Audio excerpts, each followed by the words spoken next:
Hello friends, welcome to WiFi Study. दोस्तों स्वागत करता हूँ आप सभी का WiFi Study a part fun academy पर। गुड इवनिंग गाइस, कैसे हो आप लोग दोस्तों। उम्मीद करता हूँ कि दोस्तों बहुत अच्छे होंगे, शानदार होंगे, ज़बरदस्त होंगे और आपकी तैयारी जो है ये भी दोस्तों बहुत अच्छी चल रही होगी और आप लोग सभी स्वस्थ भी होंगे।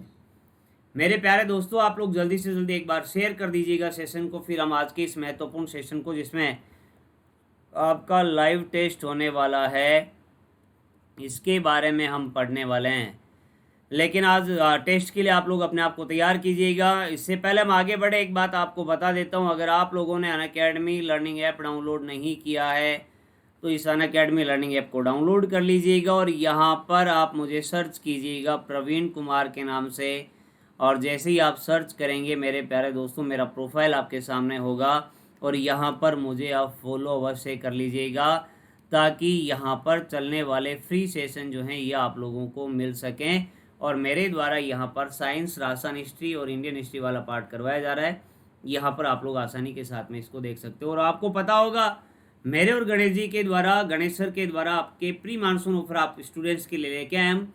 राजस्थान के विद्यार्थियों के लिए विशेष होगा जो राजस्थान पटवार और पुलिस के लिए तैयारी कर रहे हैं। एग्जाम से पहले एग्जाम की ये आपके लिए लेके आए, मतलब टेस्ट सीरीज आपके लिए लेके आए मेरे प्यारे मित्रों। और ये मिलेगी कहाँ पर, ये भी अनअकैडमी लर्निंग ऐप पर मिलेगी। इसके लिए आपको सब्सक्रिप्शन लेना पड़ेगा, गेट सब्सक्रिप्शन। और आरपीएससी कैटेगरी में आपको ये कोर्स हमारा मिलेगा। न केवल हमारा कोर्स बल्कि जितने भी कोर्स चल रहे हैं सारे कोर्सेज आपको यहाँ पर मिल जाएंगे, साथ में टेस्ट सीरीज भी मिल जाएगी। अगर केवल टेस्ट सीरीज ज्वाइन करना चाहते हो तो 1 महीने का सब्सक्रिप्शन ले सकते हो और साथ में क्लासेज भी देखना चाहते हो 3 महीने का सब्सक्रिप्शन आप ले सकते हो। आपसे पूछेगा इंटर रेफरल कोड, वहाँ पर आप लोगों को अप्लाई करना है वाईफाई राज। अरे क्या अप्लाई करना है, वाईफाई राज। वाईफाई राज अगर अप्लाई करोगे तो राज करोगे, मतलब 10% का डिस्काउंट आप लोगों को यहाँ पर मिल जाएगा। आज मैं आपका टेस्ट लेने वाला हूँ। काफ़ी महत्वपूर्ण प्रश्न जो अब तक हमने पढ़ा है उससे रिलेटेड कुछ प्रश्न मैं आपको यहाँ पर करवाने जा रहा हूँ, ताकि आप लोगों को ये आइडिया हो सकेगा कि पिछले जो भी टॉपिक हमने पढ़े हैं उसकी तैयारी जो हमारी हुई है वो किस प्रकार की हुई है। चलिएगा जानते हैं इसके बारे में। निम्न में से किस हड़प्पा कालीन नगर में अलंकृत ईंटों का प्रयोग हुआ है। अब अलंकृत ईंटों की बात आपसे पूछी जा रही है तो आपके दिमाग में फटाक से आंसर आना चाहिए। रंगपुर, लोथल, कालीबंगा या फिर चहुंदड़ो, क्या होगा इसका करेक्ट आंसर, जल्दी से बताओ मेरे को।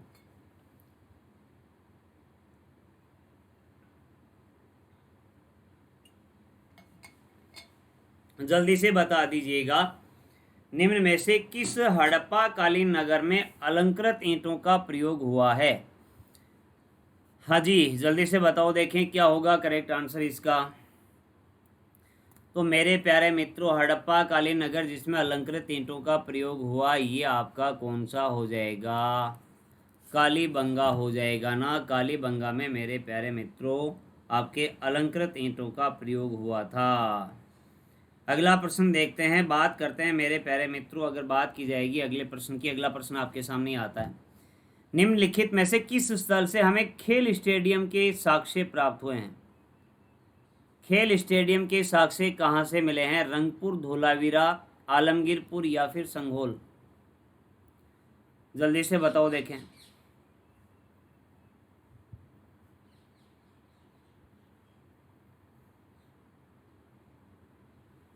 जल्दी से बता दीजिएगा क्या होगा करेक्ट आंसर। खेल स्टेडियम के साक्ष्य कहाँ से मिले हैं, रंगपुर, धोलावीरा, आलमगीरपुर या फिर संघोल, क्या होगा इसका करेक्ट आंसर आप लोगों के अकॉर्डिंग।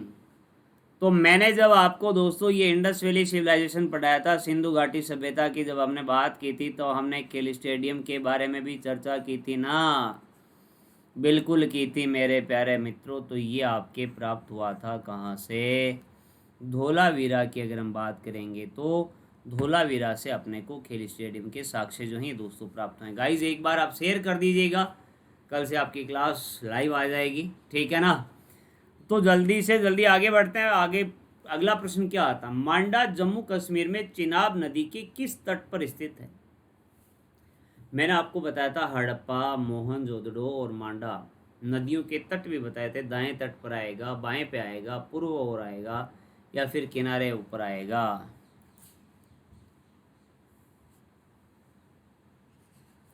जल्दी से बताओ देखें। बाएं दाएं पूर्व या फिर किनारे पर, जल्दी से बताओ। मांडा जम्मू कश्मीर में चिनाब नदी के किस तट पर है? ये बाएं पर है, दाएं पर है?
तो मेरे प्यारे मित्रों, बात अगर की जाएगी, मांडा जम्मू कश्मीर में चिनाब नदी के दाएं तट पर आएगा। कौन सा करेक्ट आंसर हो जाएगा? दाएं तट पर, बिल्कुल बी ऑप्शन इसका क्या हो जाएगा? करेक्ट आंसर हो जाएगा। ठीक है ना।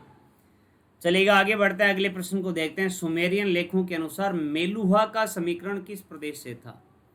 बहरीन प्रदेश, ओमान प्रदेश, सिंधु प्रदेश या फिर कोई नहीं? सुमेरियन लेखों के अनुसार मेलुहा का समीकरण किस प्रदेश से था? मेलुहा की बात आपसे पूछी जा रही है। बहरीन, ओमान, सिंधु प्रदेश या फिर कोई नहीं? सुमेरियन लेखों के अनुसार मेलुहा का समीकरण किस प्रदेश से था? बहरीन, ओमान, सिंधु या फिर कोई नहीं? क्या होगा करेक्ट आंसर? तो मेरे प्यारे दोस्तों, सुमेरियन लेखों में अगर हम मेलुहा की बात करते हैं तो मेलुहा को जोड़ा गया है आपके सिंधु प्रदेश से। क्या होगा करेक्ट आंसर? सी ऑप्शन इसका बिल्कुल करेक्ट आंसर हो जाएगा मेरे प्यारे मित्रों। अगर बात की जाएगी तो क्या होगा करेक्ट आंसर? सिंधु प्रदेश बिल्कुल इसका करेक्ट आंसर होगा, मेलुहा का समीकरण। अगला प्रश्न देखते हैं। ऋग्वेदिक काल का सबसे महत्वपूर्ण देव तथा जिसकी स्तुति में सर्वाधिक 250 सूक्त हैं।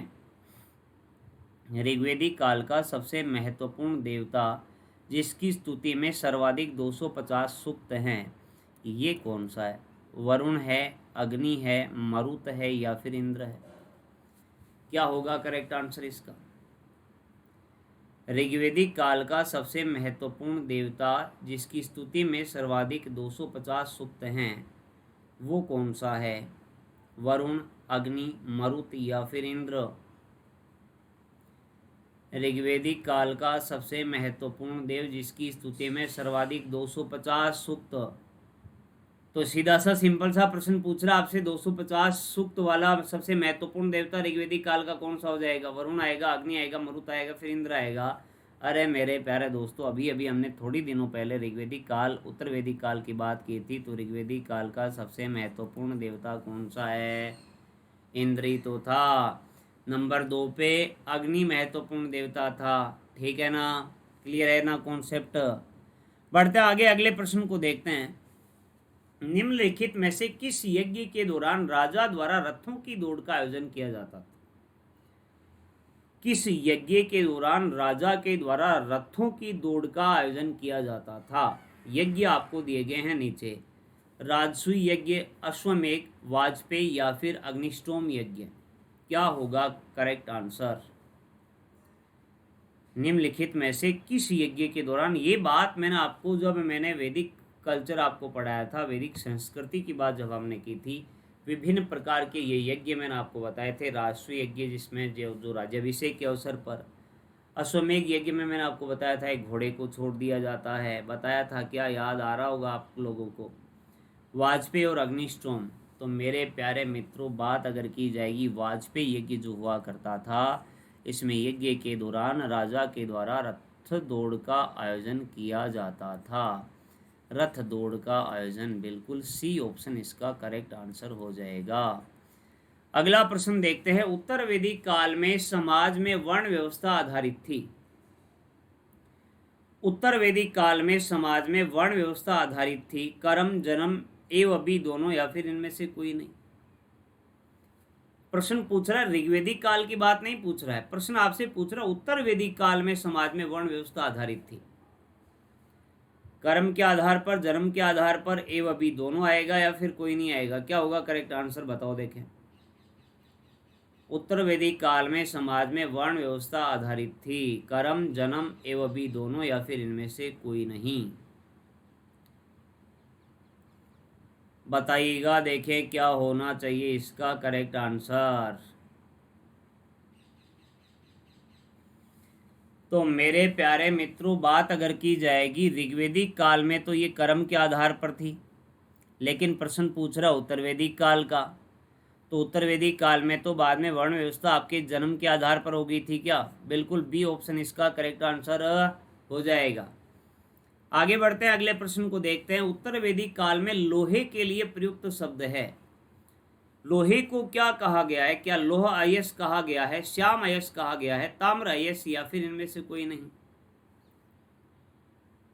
लोहे के लिए प्रयुक्त शब्द, लोहे की खोज हो चुकी थी, यहां पर आपको पता होगा।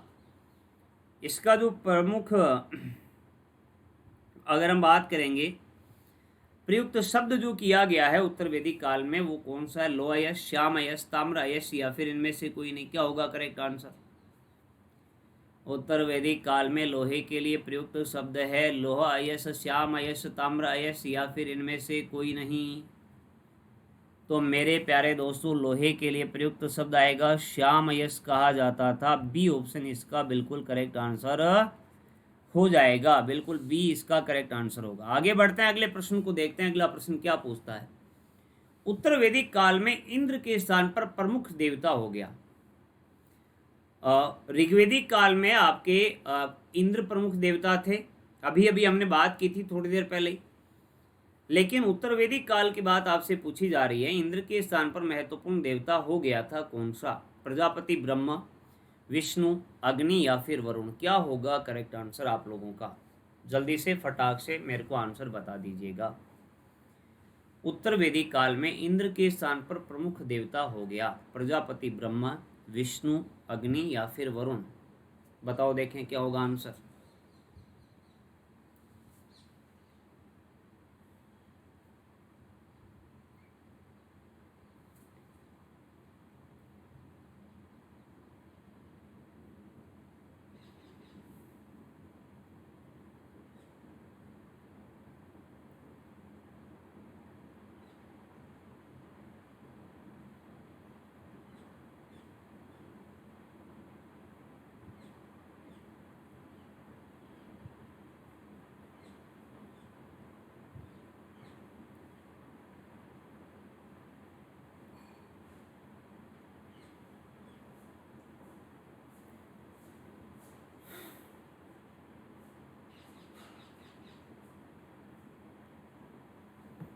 तो मेरे प्यारे दोस्तों, उत्तर वैदिक काल का प्रमुख देवता आपके प्रजापति, ब्रह्मा, बिल्कुल ए ऑप्शन जो होगा ये इसका करेक्ट आंसर हो जाएगा। क्या हो जाएगा? ए ऑप्शन बिल्कुल करेक्ट आंसर हो जाएगा, ठीक है ना। अगला प्रश्न देखते हैं। स्मृतियों व धर्म शास्त्रों के अनुसार विवाह के प्रकार हैं 6, 7, 8 और 12।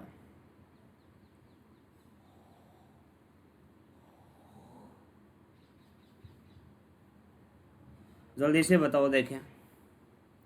स्मृतियों और धर्म शास्त्रों के अनुसार विवाह के प्रकार हैं 6, 7, 8 या फिर दोस्तों आपके 12। फटाक से जल्दी से आप आंसर बता दीजिएगा मेरे को। विवाह के कितने प्रकार बताए गए हैं? तो विवाह के तो प्रकार 8 ही होते हैं क्या? बिल्कुल 8 प्रकार आते हैं, बिल्कुल मेरे प्यारे दोस्तों।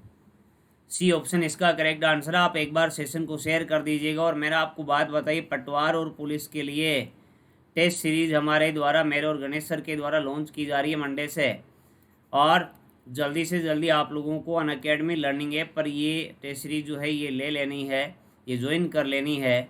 अनअकैडमी लर्निंग ऐप पर आरपीएससी कैटेगरी में, आरपीएससी सेक्शन में आपको ये मिलेगा कोर्स। गेट सब्सक्रिप्शन यहाँ पर आपको करना पड़ेगा। और गेट सब्सक्रिप्शन जैसे ही जाएंगे। अगर ओनली टेस्ट सीरीज़ लेनी है तो 1 मंथ का सब्सक्रिप्शन आप ले सकते हो, और साथ में आपको और क्लासेस भी अटेंड करनी है, सभी क्लासेस अटेंड करनी 3 मंथ। 1 मंथ में केवल 1 महीने तक आप सारी क्लासेस देख सकते हैं, साथ में टेस्ट सीरीज़ देख सकते हैं। 3 मंथ तक, 3 महीने तक आपके पास एक्सेस रहेगा। आपसे पूछेगा एंटर रेफरल कोड, तो आप लोगों को क्या लगाना है, मैंने अभी अभी आपको बताया वाईफाई राज, आप लोगों को रेफरल कोड अप्लाई करना है वाईफाई राज, 10% का डिस्काउंट इससे आप लोगों को मिल जाएगा। जल्दी से जल्दी आप लोग इसको ज्वाइन अवश्य कर लीजिएगा। आगे बढ़ते हैं, अगले प्रश्न को देखते हैं। वितस्ता का युद्ध अर्थात हाइडेस्पीज का युद्ध, हाइस्पीज नहीं है ये, हाइडेस्पीज के युद्ध की अगर बात करेंगे, हाइडेस्पीज का युद्ध सिकंदर व राजा पोरस के मध्य कब लड़ा गया था? तो सीधा सा मतलब आपसे पूछ सकता है सिकंदर ने पोरस के ऊपर आक्रमण कब किया था, भारत पर आक्रमण कब किया था? 322 BC बिफोर क्रिस्ट, 333 ईसा पूर्व, 226 ईसा पूर्व या फिर 326 ईसा पूर्व? बताओ देखें क्या होगा करेक्ट आंसर। वितस्ता या फिर हाइडेस्पीज का युद्ध जो है सिकंदर और राजा पोरस के मध्य कब लड़ा गया? 322 ईसा पूर्व, 333 ईसा पूर्व, 226 ईसा पूर्व या फिर 326 ईसा पूर्व? क्या होगा इसका करेक्ट आंसर? तो मेरे प्यारे मित्रों, बात अगर की जाएगी 326 ईसा पूर्व की बात अगर हम करते हैं, ये डी ऑप्शन इसका बिल्कुल करेक्ट आंसर हो जाएगा। आगे बढ़ते हैं, सिकंदर ने विजित भारतीयों का क्षत्रप किसे बनाया था? सिकंदर ने विजित भारतीयों का क्षत्रप किसे बनाया था? कालानाश को, मंडनीश, बुकाफेला या फिर फिलिप को? सिकंदर के द्वारा जो भारत का जो क्षेत्र जीता गया था उसका क्षत्रप किसे बनाया गया था? कालानाश, मंडनीश, बुकाफेला या फिर फिलिप? क्या होगा करेक्ट आंसर इसका? जल्दी से आंसर बताइए देखें मेरे को। सिकंदर ने विजित भारतीयों का क्षत्रप, तो इसका करेक्ट आंसर क्या होगा मेरे प्यारे दोस्तों? इसका तो करेक्ट आंसर ही आ जाएगा ना, फिलिप हो जाएगा ना। बिल्कुल ठीक आंसर है ना, फिलिप, बिल्कुल इसका करेक्ट आंसर हो जाएगा। आगे बढ़ते हैं, अगले प्रश्न को देखते हैं। जस्टिन व स्ट्रेबो के अनुसार चंद्रगुप्त मौर्य का नाम है, मैंने आपको अलग अलग नाम बताए थे, एंड्रोकोटस, सेंड्रोकोटस, सेंड्रोकोप्टस, देवनाम प्रिय, है ना। तो चंद्रगुप्त मौर्य का जस्टिन और स्ट्रेबो के अनुसार क्या नाम है, ये आपको बताना है। एंड्रोकोटस है, सेंड्रोकोटस, सेंड्रोकोप्टस? जल्दी से बताओ देखें क्या होगा इसका करेक्ट आंसर। जस्टिन और स्ट्रेबो ने क्या कहा था? तो मेरे प्यारे दोस्तों, जस्टिन और स्ट्रेबो ने चंद्रगुप्त मौर्य का नाम बताया था सेंड्रोकोटस। बिल्कुल बी ऑप्शन इसका करेक्ट आंसर हो जाएगा, ठीक है ना। बी ऑप्शन की अगर हम बात करेंगे इसका करेक्ट आंसर है।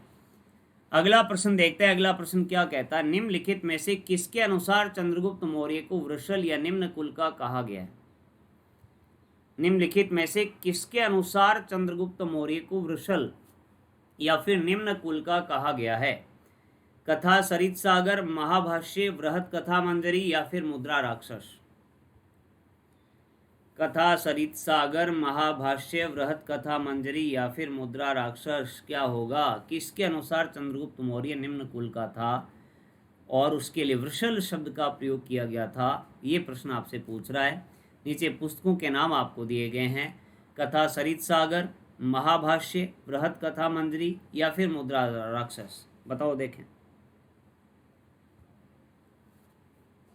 वृषल, मैंने आपको जब चंद्रगुप्त मौर्य पढ़ाया था तब मैंने आपको अलग अलग बातें बताई थी। ब्राह्मण ग्रंथों के अनुसार शूद्र, जैन और बौद्ध ग्रंथों के अनुसार क्षत्रिय, और मुद्रा राक्षस की अगर बात की जाएगी उसमें वृषल शब्द का प्रयोग किया गया है।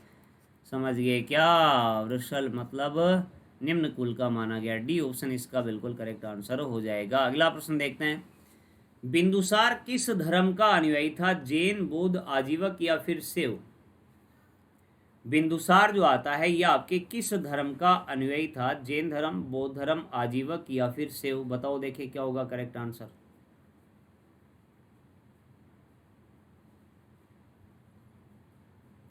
जैन, बौद्ध, आजीवक या फिर शैव? क्या होगा करेक्ट आंसर। बिंदुसार किस धर्म का अनुयायी था? जैन, बौद्ध, आजीवक और शैव। क्या होगा करेक्ट आंसर? तो मेरे प्यारे मित्रों, चंद्रगुप्त मौर्य की बात अगर हम करते हैं तो जैन धर्म का अनुयायी, अशोक की बात करते हैं तो बौद्ध धर्म का अनुयायी, और बिंदुसार था आजीवक धर्म का अनुयायी। बिल्कुल सी ऑप्शन इसका करेक्ट आंसर हो जाएगा। और मैं एक बार फिर से बता देता हूँ, एग्जाम से पहले आप अगर एग्जाम देना चाहते हैं तो आरपीसी कैटेगरी में अनअकैडमी लर्निंग ऐप पर आप लोगों को ये हमारा कोर्स मिलेगा। टेस्ट सीरीज आपको अवेलेबल हो जाएगी। अनअकैडमी लर्निंग ऐप डाउनलोड कर लेना। आरपीसी कैटेगरी में आपको सब्सक्रिप्शन लेना होगा, गेट सब्सक्रिप्शन ऑप्शन आएगा, और इसमें आप 1 मंथ का सब्सक्रिप्शन ले सकते हैं टेस्ट सीरीज के लिए, या फिर साथ में क्लासेस देखने के लिए 3 मंथ का सब्सक्रिप्शन आप ले सकते हैं। आपसे रेफरल कोड पूछेगा, वहाँ पर आप लोगों को वाईफाई राज रेफरल कोड अप्लाई करना है, 10% का डिस्काउंट आप लोगों को मिल जाएगा। तो ये था दोस्तों आज का महत्वपूर्ण सेशन। उम्मीद करता हूँ दोस्तों बहुत अच्छा लगा होगा, शानदार लगा होगा, ज़बरदस्त लगा होगा। लाइक ज़रूर कर दीजिएगा, ज़्यादा से ज़्यादा इसको शेयर कर दीजिएगा, और चैनल पे नए हो, आपने अभी तक इसको सब्सक्राइब नहीं किया है तो भी कर लीजिएगा। बाकी की बात हम कल करेंगे, तब तक के लिए bye bye and take care. Thank you so much.